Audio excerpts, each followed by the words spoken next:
Senior Sergeant Andrii Halka of the Rubizh Brigade's Air Defense Missile Battery of Ukraine stated that the training of captured Russian soldiers suggests they are not part of elite units. He shared the information on Espreso TV. The Rubizh Brigade operates in the Lyman-Kupiansk and Siversk sectors. We are holding the defensive line.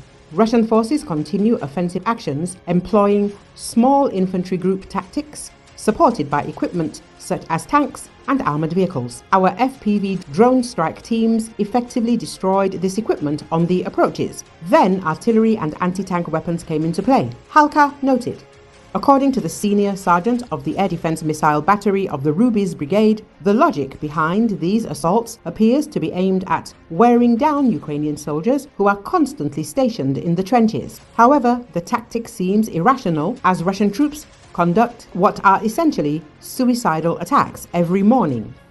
The sergeant also observed that the training of captured Russian servicemen indicates they are not from elite units. Their gear and equipment for assaults are minimal, typically consisting of a rifle, at most 8 magazines, though more often only 4, a bottle of water, and a field ration. Their orders are simply to reach positions supposedly secured by their forces and hold them. There were instances when Russians moved nonchalantly. Our guys capture them and ask, "Where are you going?" The answer is always the same. We are told these are our positions.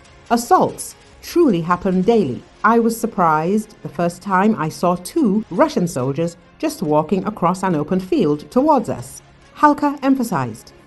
Among Russian servicemen, the practice of committing suicide on the battlefield is becoming increasingly common. When Russian soldiers are wounded or find themselves in desperate situations, evidence suggests they quickly realize that they will not receive evacuation or help from their commanders, leading to a sense of despair, hopelessness, and the perception that suicide is the only viable option.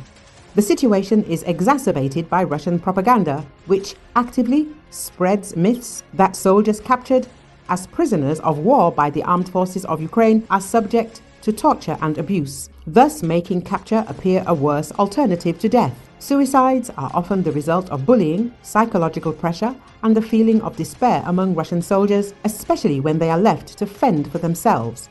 In addition, Russian army commanders on the front lines often threaten their subordinates with severe punishment or even execution if they surrender, making matters worse.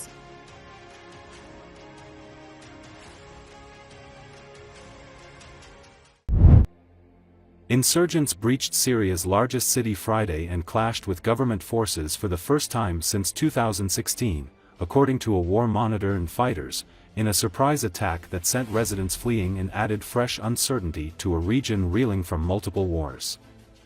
The advance on Aleppo followed a shock offensive launched by insurgents Wednesday, as thousands of fighters swept through villages and towns in Syria's northwestern countryside. Residents fled neighborhoods on the city's edge because of missiles and gunfire, according to witnesses in Aleppo.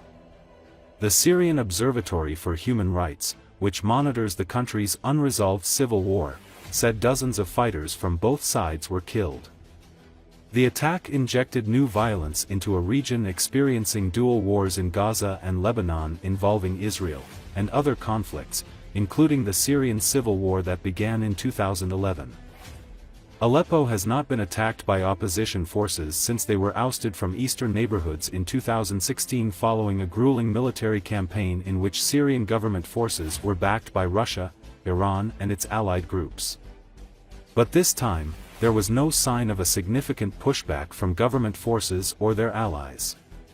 Instead, reports emerged of government forces melting away in the face of advances, and insurgents posted messages on social media calling on troops to surrender.